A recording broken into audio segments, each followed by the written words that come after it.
It's 6:30. Let's go ahead and get started. Do the roll, Paul. Megan, Brian, Brooks, Rob, Alyssa, Mike, Barb. Here. Okay, we've got the agenda. Anything anybody wants to change on that? If not, I'll entertain a motion. Bassett, so moved. Totes second. Motion and second to approve the agenda. All in favor? Opposed? Okay, we got the minutes. Alyssa, did you see anything on the minutes? You know. Okay, you're our girl. All right, what do you got? I think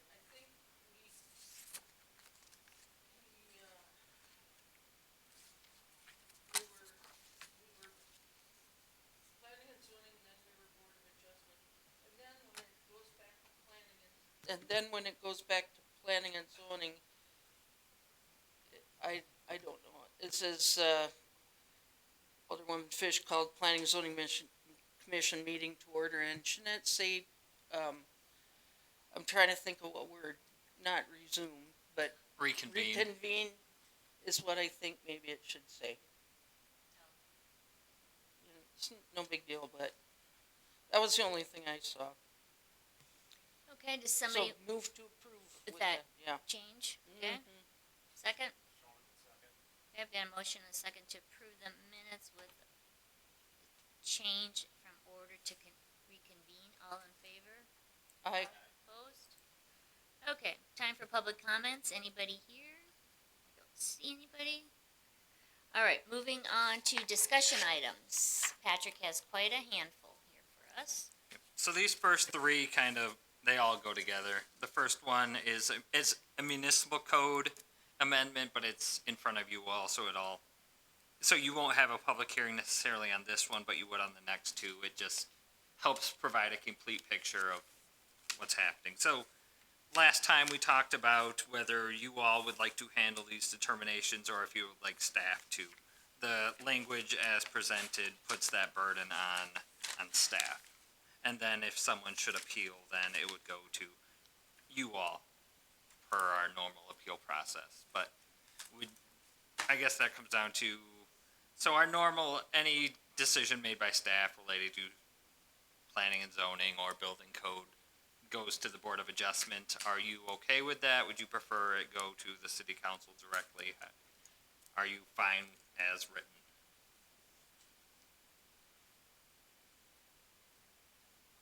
I do not think that council would want it to go right to council. They really rely on you guys. They really do. And this is one of those things that it's nice to have in the code, whether it'll be utilized once, twice, never, I don't know, but it gives us that flexibility that we are required to do just because a variance standard would be different than this, and right now variance is kind of the way, and it's not quite what it should be for that. And just for people who might be watching this online, this is for not every single decision, but this is for certain kinds of decisions, right? Can you Yes. say what that is? Yep, we are talking about reasonable accommodations or modifications as required by the Fair Housing Act amendments of 1988. Basically, if someone can show they have some kind of disability or limitation and they need something contrary to the zoning ordinance, there's a way to provide that as required by federal law, just because the variance standard is so high that we want to be legally compliant as best we can be. So this gives us a alternative to having to meet that very high variance threshold that follows federal law. So Patrick, after I've had more time to look at this and think about this, I'm kind of questioning the first paragraph under 4-9-2 on page 5. Couple of questions. Number one, this only deals with housing, correct? Not commercial. Correct, but zoning and building regulations, generally it applies to housing being the fair housing. amendments, correct. Okay. So I guess that was one question, if this only relates to our districts and not other districts. I can look that up and see the Sure. breadth of it. My other concern is that it also talks about developers. So when I think of a developer, I'm thinking new construction. And what if a developer comes in and says, well, I have to put an elevator on this to meet the code. And I want my elevator within the setback. And we say no, and then he says, oh, well, you're denying me this. I have to do it for ADA purposes. And at what point, because he can take this and say, well, you have to give it to me because of the Fair Housing Act. So what criteria do we put on this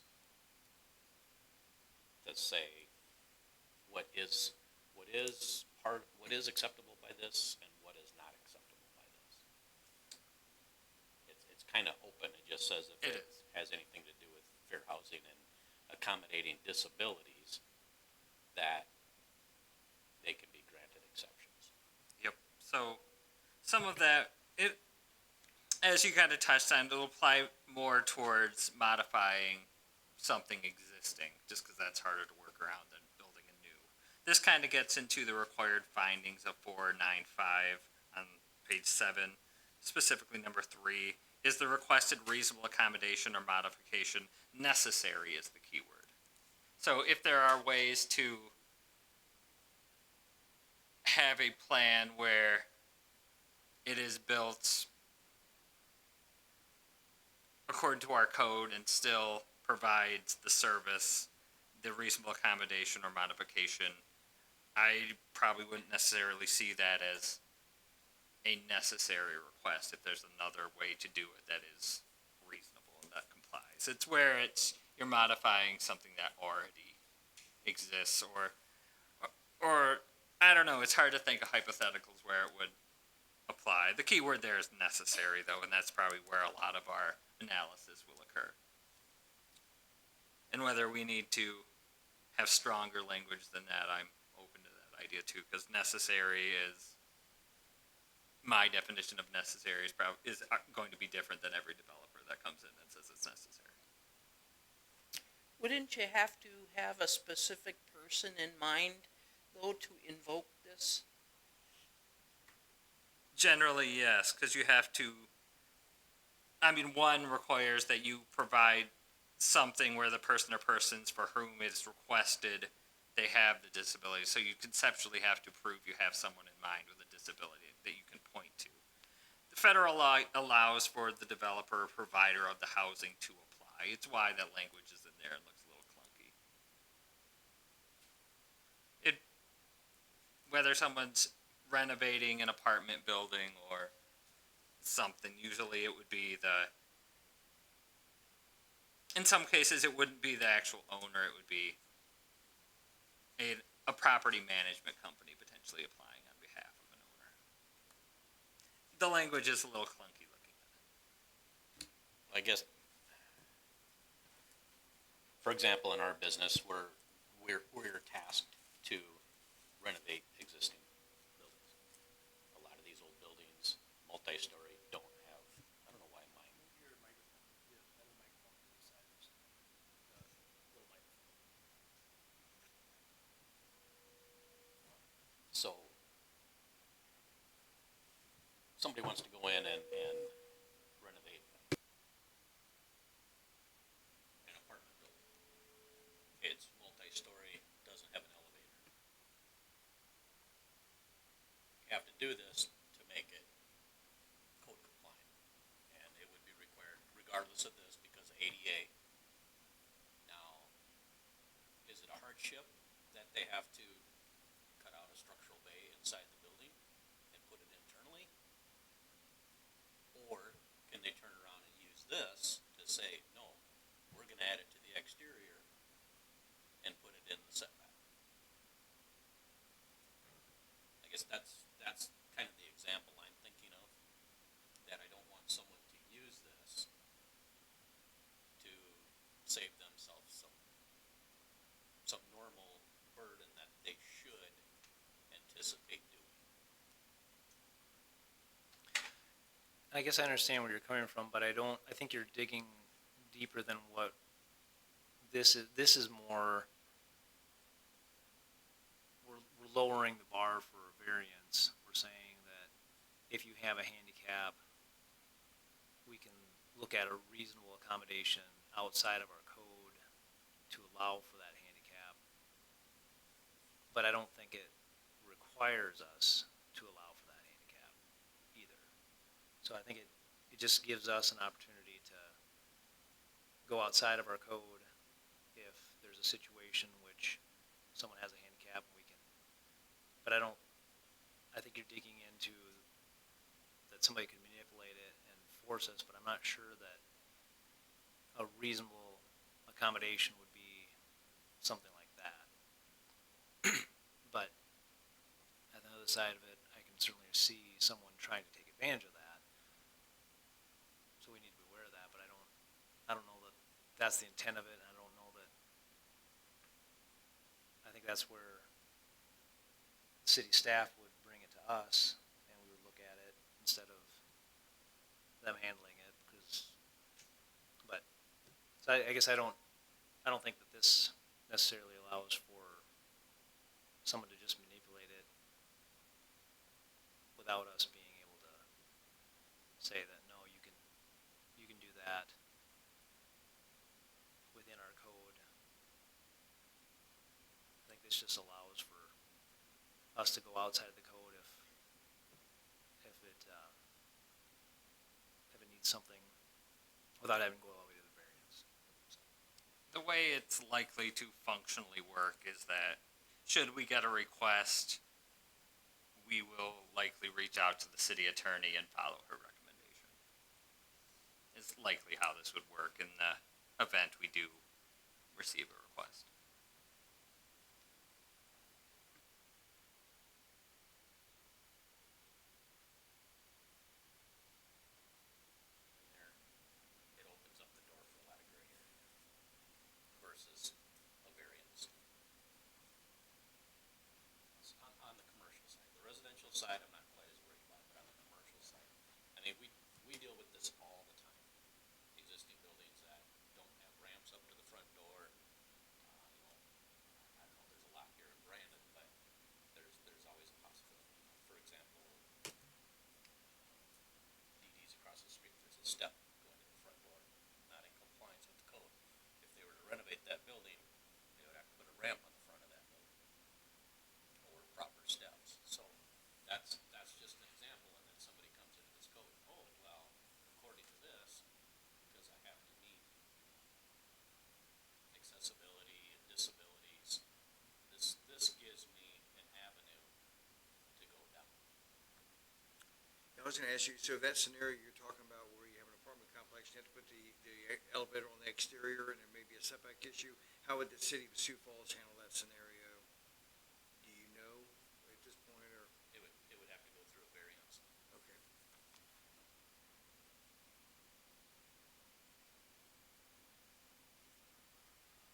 I will look into how broadly this applies, whether it is just housing or if it applies beyond.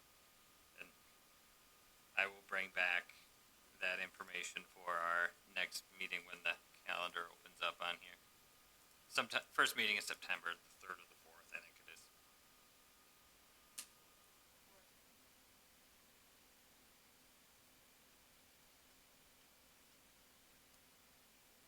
Okay, good comments.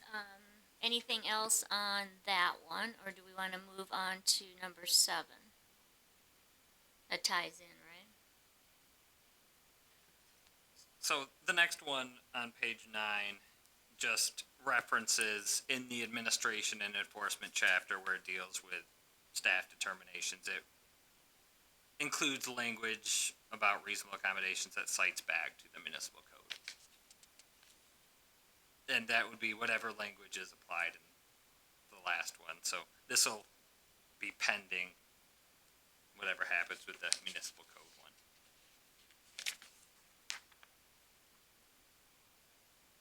Okay, then moving on to page 10. So similarly, we have that language you talked about last time where you're required to replat lots next to each other where you're doing improvements on them. We talked about how we have the one exception now that is the erection of fences. This would add reasonable accommodation as well to that. We talked last time and we didn't come to a third or a fourth exception to that general rule that they have to be replatted into a lot if you're doing work. But so that's what this one does. We talked about if they were required to, or they needed a ramp on the front of their house and they had two lots. We have a lot of, especially in the core area of town, houses spread across multiple lots that they could install their ramp without needing to go through the process of paying, I don't know what it costs a surveyor, $1,000 to go out, and so now you have your ramp and $1,000 to do a replat. So that's what this language does, but again, it's all contingent on the first ordinance we discussed.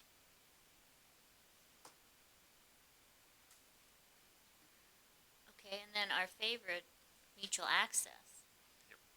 So we got to looking at the mutual access section. So this is kind of a multi-part discussion. The first one is, so there's some current language that we have being in 1515-3A13.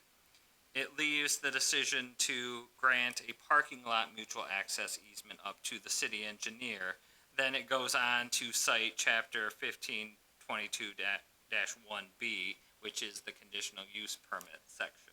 So I'm pretty sure it's talking about what they have to apply to for that, but it might be easier to just include that here rather than cite to a conditional use permit section that requires a different approval than the city engineer, just to make sure things are crystal clear. So that's the first part. The second one is, so just reading through all my little notes here that I put on there. So then the appeal section we have in 1520-2 talks about, one section talks about appeals from the zoning administrator, and later on it talks about appeals from the building official making determinations on the building code. Well, now we have this third situation where the city engineer is making a determination under the zoning code. What would be the process for that appeal? Because it's not specified currently in the Board of Adjustment section. And lastly, to talk about, there are various types of mutual access easements that do similar but different things. The three we thought of were your typical private street that would have sidewalk and setbacks off of it as if it were a public street, but it's private. The second one is a mutual access easement that functions more like a driveway than something that connects multiple properties. And the third would be one that goes through a parking lot. In most parking lots, staff's opinion is kind of like you have Brandon Spirits up on Holly. We necessarily wouldn't require sidewalk adjacent to that and then a setback before you get to Brandon Spirits. But so that's just kind of the discussion, and we're just looking for your thoughts on this topic generally or specifically, however you'd like to address it. We just felt there could use some clarification.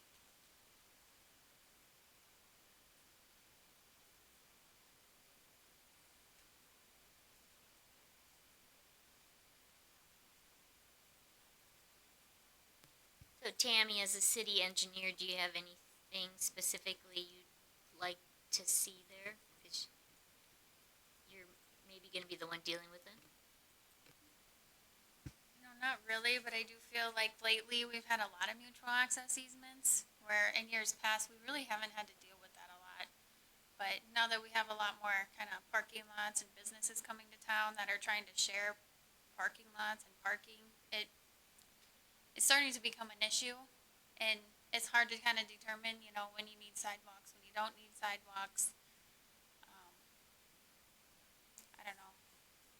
I guess, obviously, I don't think we should require sidewalks through a parking lot type So we probably need to change it a little bit.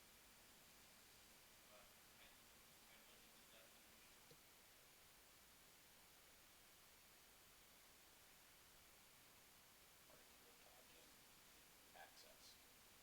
So basically, you're allowed to drive through this parking lot to get to your parking lot, or leave your parking lot to get to another road. It's not, we're not talking shared parking, right? Okay. So when you look at the definition of mutual access easement, any connection or other means of access allowing neighboring property owners to share access between two or more properties. And then when you go to the parking mutual access, it's basically the same thing. Any connection or other means of access for vehicles, pedestrians, or both between two or more abutting parking lots. Do we need to differentiate between the two? Why can't we just say mutual access? Whether it's a strip, a road going through a parking lot, whether it's a separate road, whether it's an entire parking lot, does it really matter? Do we need to get specific and delineate between the two difference? I think part of the question is, then how do we classify which ones need a sidewalk and other things that might be required? Like I-90 Plaza, that's a mutual access, right? So, but it's treated like a street, and Caros, isn't that how you pronounce it? It's a street, and so we have sidewalks. So I guess I think their question is, do we need to put in our definitions, whether it's a mutual access street, a mutual access parking, a mutual access driveway? Do we need to classify that so we can have the right accessories, sidewalk, whatever else goes along with that, rather than just calling it mutual access, and then how do we figure out what we're requiring them to do from there? I think that's your question. We don't have anything in our code that says you have to have a curb, you have to have a gutter, you have to have sidewalks in a given place. That's an engineering aspect, which is outside of chapter 15, right? In the residential districts, at least the residential districts, the one I'm looking at is in R1 exception number 4. The second paragraph does say if a lot contains or abuts, it does use the term private street / mutual access easement, whether the slash is necessary, and we should just call it a private street mutual access easement to differentiate between the types. The front yard setback shall be 15 feet measured from the edge of the sidewalk easement that is closest to the structure. So conceptually, that implies a sidewalk easement along with the mutual access easement with a setback. And I think similar language exists in R3. So you could conceptually have a condominium type situation or whatever with a 15-foot setback off a private mutual access easement with sidewalk. We're just looking for ways to clean things up. But And I guess that might be part of the next discussion about our definitions. That if we're going to do that, then let's put a definition that delineates the difference between the two and why one is required in a certain area and why another is required in another area, and what are the requirements of a parking access versus a street access, or whatever those terms are.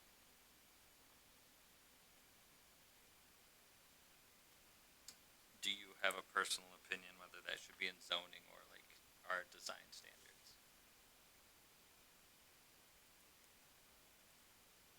Does PZ have a To preference? me, it complicates things from our perspective. When we talk about access easement, a parking lot access easement, mutual access easement, what are we talking about when we start to throw those terms around? Because you even say they are different, but we don't define what the difference is. I mean, I really don't want to put setback requirements in the design standards. I feel like those kind of change throughout the years, and that's more of a your decision, not my decision.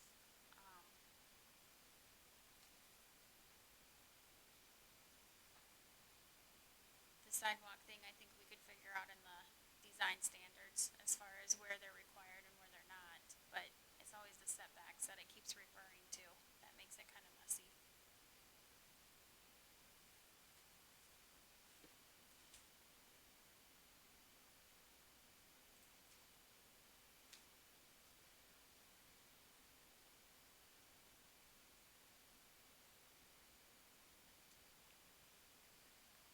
From a high level standpoint, are enough of you interested in us taking a look at it and coming back with something as a starting point to evaluate? Do enough of you see it as an issue that we need to fix? I guess in my mind, this really comes down to a platting thing and how you plat a property, you know, no different than the one we talked about over by 212, kind of way back to the corner there. It has that long access road going through there. To me, that's a staff issue. I don't know if we need to be involved in that. You know, so where you talk about that here, about it going through engineering, making the determination, I think that's fine.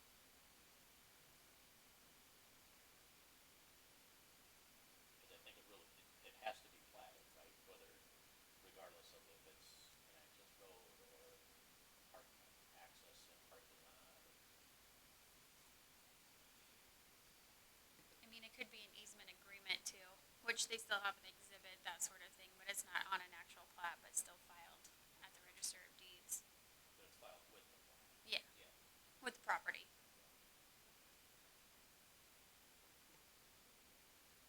I don't know, that's my opinion. You guys?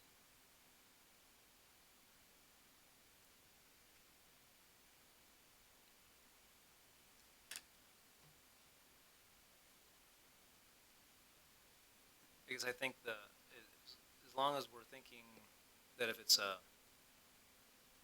road and we're treating it like a road, requiring sidewalks and things like that, or I just, if we don't have some kind of a standard there, we're gonna have a developer that's not gonna want sidewalks, and they're gonna try to do things that we may not require on a public street. So I think we should define how we're treating it. Even if it's a private road, we're still going to want to have certain requirements. So I think we need to have a requirement. So we probably should define how it's treated. If it's treated like a road, or if it's treated like a driveway, or if it's treated between, just between parking lots. Those are all treated differently, so we should define them differently. I think. I don't think it should go under one term. Well, Patrick, to you, a couple sentences. Do we want setbacks from these? So would you say from what, access, parking lot, what? Yep. So when we look at the term mutual access easement, we try to figure out the type and what it should look like. So a parking lot mutual access easement, so in River Park with their lots up there, what they are proposing is they would have at least one access easement across the commercial lots, because it would come up the sides and then go across, and it's 3 or 4 lots in the middle. So, and it would go through the parking lot. So that's a parking lot mutual access easement. And it wouldn't necessarily span all of it. Where should we require the setback, the sidewalks, should we off a parking lot? How much setback should go from that easement to the front of the building? A little further down, I don't believe you all have seen this yet, but their concept includes, there's garages on the same lot with the commercial but not the residential, and then there's kind of an alleyway in between them. How would we treat that? Because then would you want sidewalks next to the garages in the alley with a setback, so then the garages are off? our default would be to treat it as a private street, and I don't know if that's necessarily the right way to go. So we're just trying to make the code function with reality, if that helps. I don't know if that answers your question. Developers propose a lot of interesting things for us, and we're trying to apply it in a way that makes sense with what they give us. And whether we want to be hard and fast on every mutual access requires sidewalks and a setback, and well, your garage is located right next to it, so you can't do it that way, or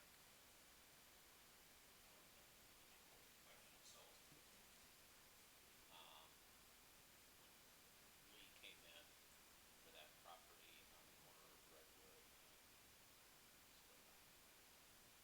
Split Rock, that has a long access through a parking lot.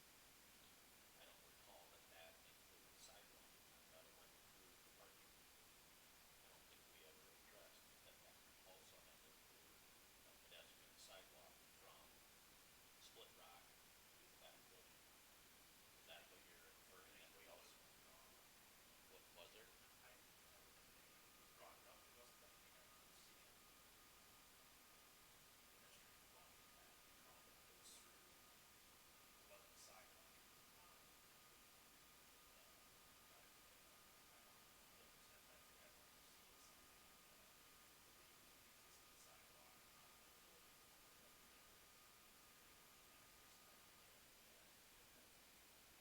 And then there's Coughlin's that we just passed here at the last meeting, and then there's the one Lee Schilling's just north of 212.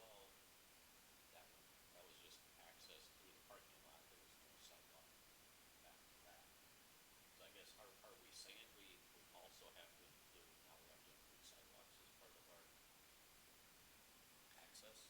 See, I guess I would look at those more as driveways and how you're getting through a parking lot versus a road. You wouldn't, I don't think you'd call that a road. You wouldn't pull up to Split Rock Square and say, oh, there's a road here. It's a parking lot. So you're going to treat that like a parking lot. But when you're talking about like I-90 Plaza, that's a road.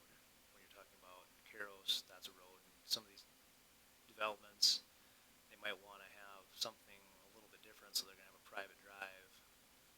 And I think, you know, if it's a duck, call it a duck kind of thing. But on those, if it's a street, you're going to want to have a sidewalk. But if it's going through a parking lot, that parking lot's going to have some pedestrian access. If it already has pedestrian access through it, you don't need to add another sidewalk just because you have an easement through there. I think that's where we need to look at it being either a driveway easement, you're getting through one property to get to another, or you're accessing through a parking lot. You just need to have a different definition for that. So I don't think you need to add an extra sidewalk for that. But if it's a street, we want to treat it like a street and have those accommodations. I don't just.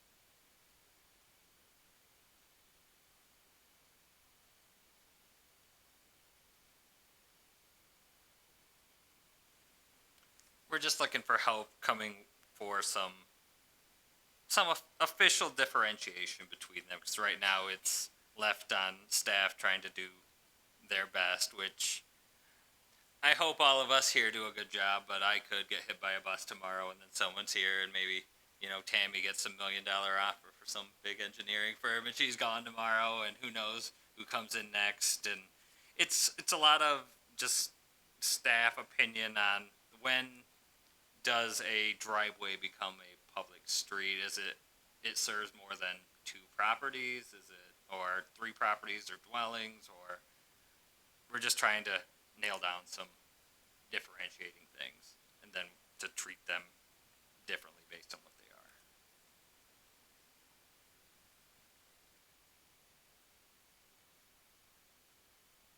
To this, let's update our definition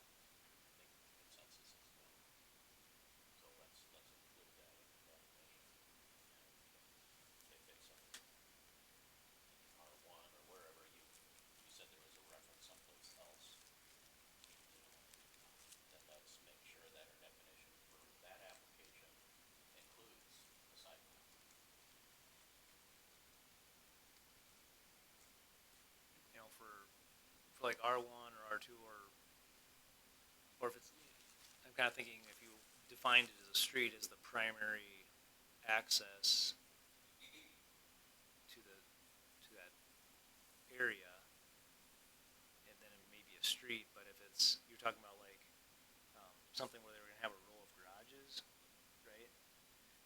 So that might be treated more like a driveway. I can think of like, apartment building or something like that where you'd have a row of garages. That'd be more in a parking lot, so you wouldn't have the same setbacks or sidewalks as you would if it was a street. I don't know. And I know you get a million different ideas from developers, I'm sure, but so it's hard to set something, but it's hard to also set something off of hypotheticals too, so. It's hard because ultimately we want to be predictable and fair.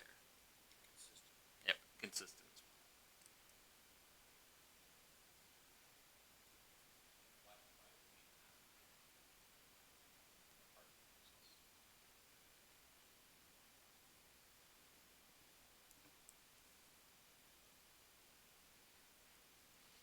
You threw it, or Well, in the commentary, it talks about,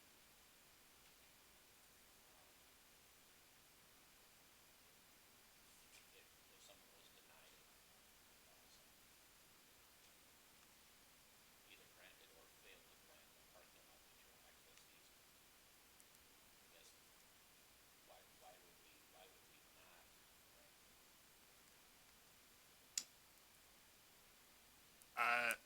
We could say it Yep. doesn't meet the requirements, but Yep. I don't think we can say no, just if they wanna do it with a plat.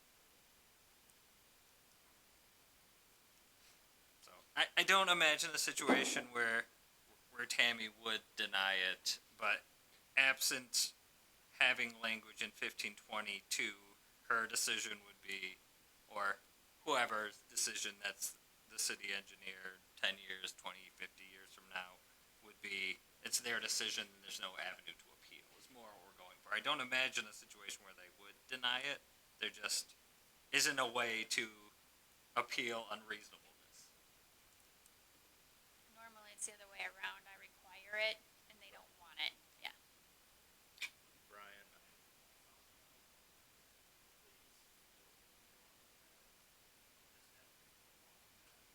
Oh, they did have one? Okay.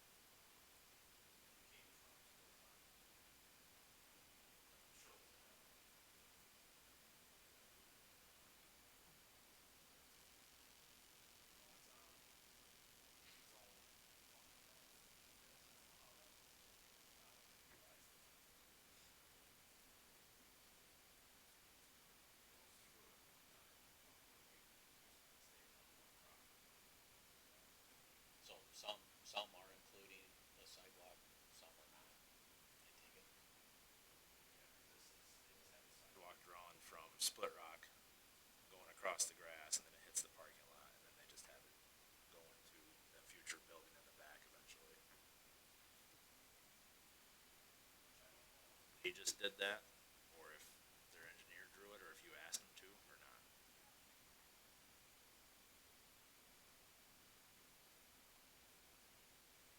But is that something we want to require? That they have to do that, I guess, is probably the question. wasn't there some kind of way to walk in front of that building already though, or no? I mean, I would thought that there would. Yeah, why did we require it?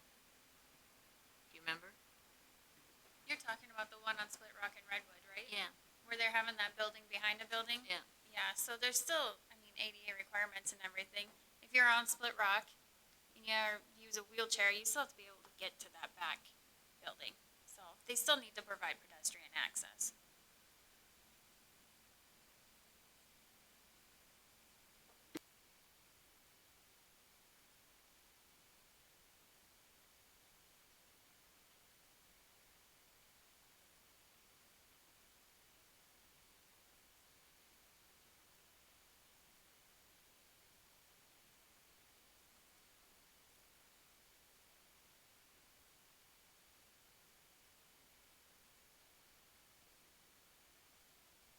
Well, I think one of the questions is, do we want to require sidewalks? Where are we at on that?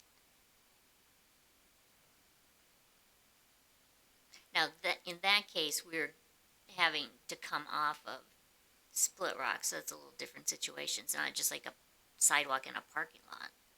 That seems sort of silly to me to have a sidewalk in a parking lot.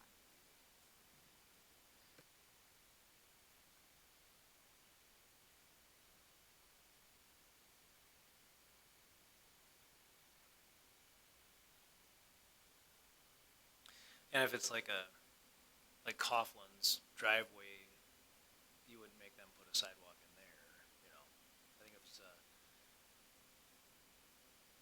driveway that's just a shared driveway, but if it's a street, then you won't have sidewalks. I think there's a difference there.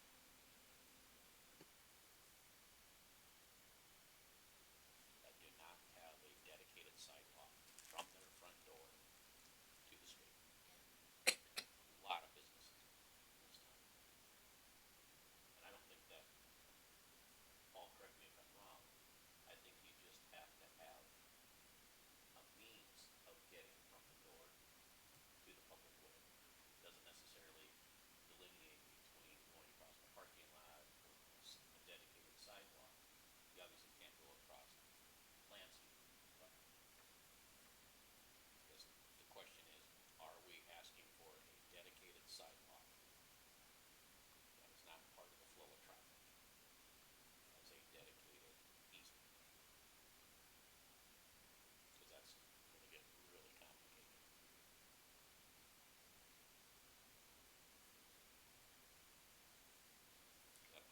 'Cause there's gonna be a lot of buildings that aren't in compliance, if that's what we're gonna enforce.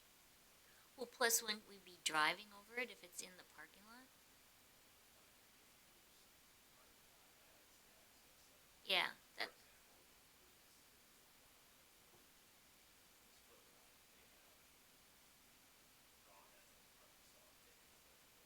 yeah.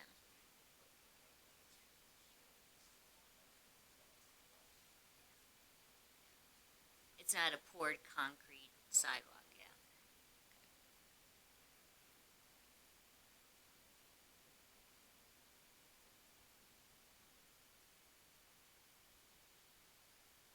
Okay, so what direction do we want to give staff?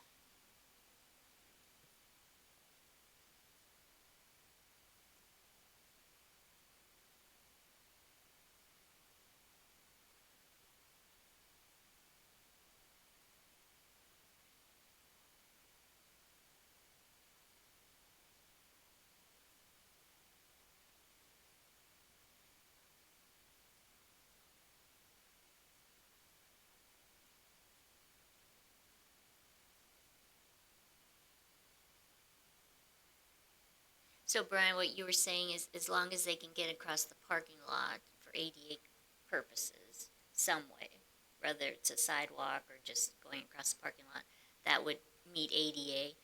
Meets the building code. Okay, so to me, sidewalks is overkill, unless it's a private street. And we don't want to price our people out of business here either. So there's a fine line there.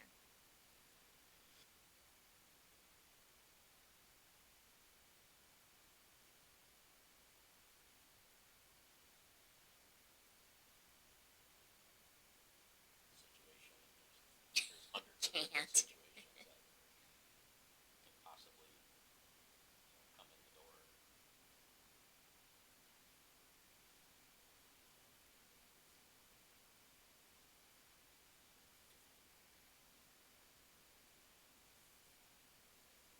And that's why we have a very qualified staff that then if they get stuck can come to you, guys.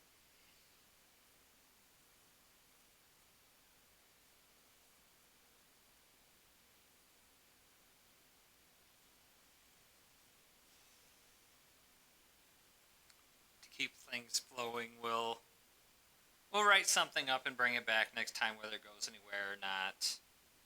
But in the meantime, I know that this topic is too broad to have thought about probably for half hour, and now we have all the answers. So if you want to marinate on it for a while, and we'll cycle back next time to it.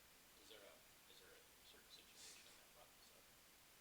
We have Brandon 90 Plazas. We have River Parks because they have the two drives in, and then they connect to a parking lot. So then you would be conceptually switching type, because we would want sidewalks certainly going up around the residential, but not necessarily in the parking lots. And just Coughlin's, even though it's a mutual access easement, that's not really a private street. So then it's more of a mutual access easement driveway, and we probably wouldn't require sidewalks there. But the default is if a mutual access easement requires sidewalks, then Coughlin would have to come in and get a waiver from the city council about the sidewalks. And we're just trying to get out ahead of these things so we can approve people in a timely manner, just because we'll have River Park's going to want that whole complicated thing, and then there's the internal mutual access easement that abuts right on garages, and certainly that's not the same as the main access through,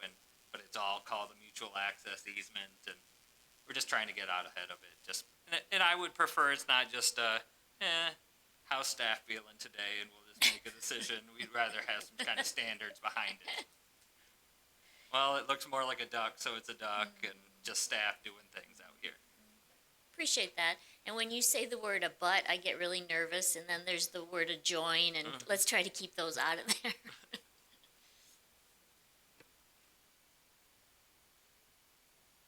So are we okay with that if they work on it a little bit and come back? I appreciate you're trying to get out ahead of it so that we're not 3 months behind the 8 ball. So, okay. Zoning definitions discussion. So last time we talked about, we have a lot of definitions in there. Do they do what we want them to do? Do we address the right things? Are there glaring gaps in there that we need to fill? Maybe one of them is mutual access easement. The other one I've thought about off the top of my head is a lot of cities define what a flagpole lot is. We do not. That's generally a lot where you have a very thin drive and then it expands out to a larger lot. We have several on Sioux Boulevard and Redwood. So staff has traditionally taken the opinion that you have, of course, the front yard where it actually abuts the street, and then you have the drive back, and then when the front yard goes over, we also consider that a front yard. That seems to be consistent with how most do it, but I don't know if that's necessarily written into our code that way. So then when does a flagpole lot become a normal lot? Is it 25% of the width? Is the pole? Is it different? Do we care to regulate them differently?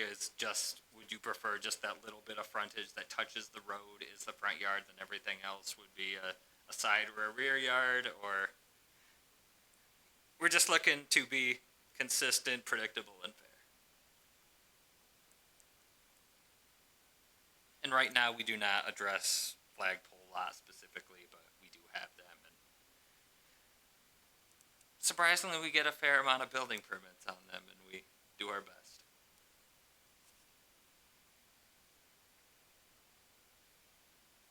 I'm assuming you've looked at other jurisdictions and have examples of everything from the way you think it should be done to the way you don't think it should be done? I have looked. I don't have anything printed out. This was kind of something that came up in the last day or two after the packet came out. But yeah, it's hard to define just because you know it when you see it, but it's hard to pigeonhole it into a definition. So that's just one of the things. I know we've talked about the definitions of yards, and it's great when it's a square lot and you have one building in the center, and it doesn't have a whole lot of design to it, so it's just a box, and that's easy to define. But then when you have it bumps in and then it bumps out and then it circles off, and what's the front yard? And so I don't know if this means we need to come up with some graphics we can put in the definitions. Maybe that would help, but we have situations come up that's a lot of back and forth. And staff consideration, so we're just trying to make sure we're as direct and as we want it to be.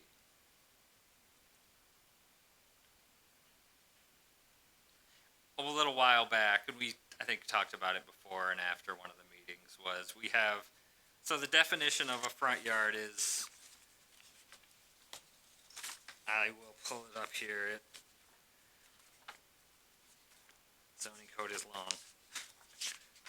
So the front yard definition was a yard across the full width of the lot extending from the front line of the main building to the front line of the lot. So the front line of the main building, would you take it as it ebbs and flows with the building, or would it be the closest front point of the building forward? So you could have it when it ebbs and flows back. Would it run with the building, or just that closest point forward, then everything else is something else? So you could have a portion of the front yard that's a side yard, or most people, just commonly speaking, would consider anything that ebbs and flows in front of their house to be the front yard. But zoning is ambiguous, our definition. So we're just trying to make sure it does what you all intended to do. You are really nerding out tonight, aren't you? We're doing our best. That's why we're here getting the big bucks.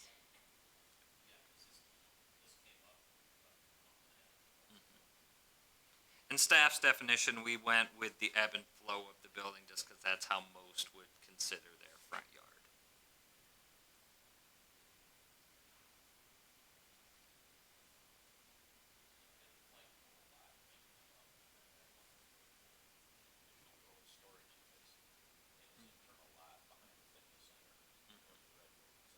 Would that have been a side yard? Was that the front yard? Yeah.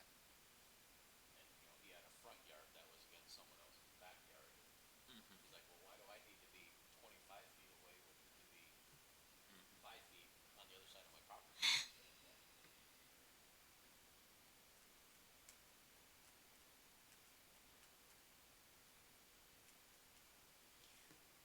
I'm still not clear on what a flagpole lot is. It's just, I know you just described it, but I didn't get it. I'll bring up GIS.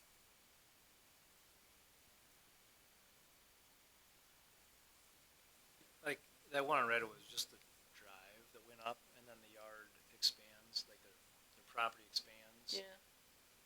So it's like a flagpole, you have a pole, and then the flag. Oh, the flag goes out. This is an example that, of one. yeah, So you yeah, have okay. the long drive, and then it Uh. expands out to Okay. look like a normal lot. Do we consider just this little bit the front yard, or is this the front yard as well? Because that's the Okay, I front get it in front now. of the house. I get it now.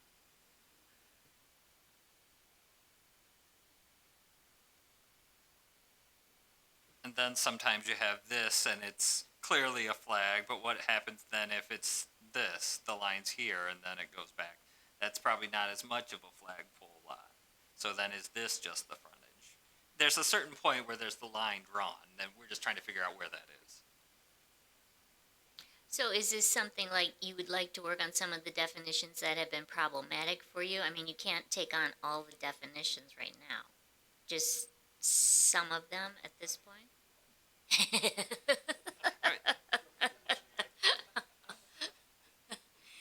Oh, boy. So, as we work through funky lots, of course, now you have Coughlin's lot down here.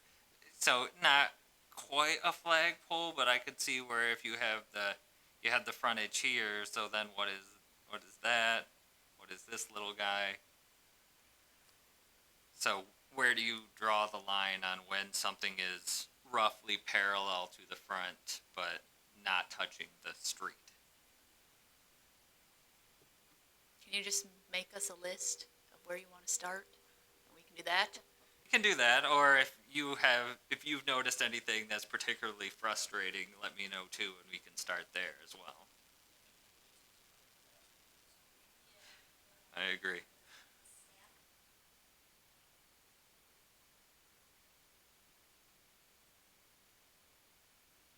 I'd say start with the highest priority where you're having the most trouble and go from there. I guess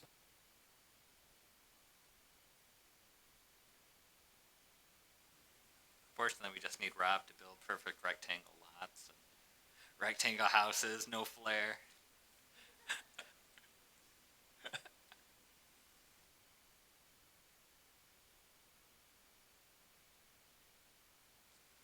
Otherwise, buildings kind of slow down. You noticed our agendas are slowly decreasing to be manageable. So, of course, now's the time to hit all these little things that, you make your list of things that need to be addressed, and you hope you get there. And hopefully, we can take care of some things.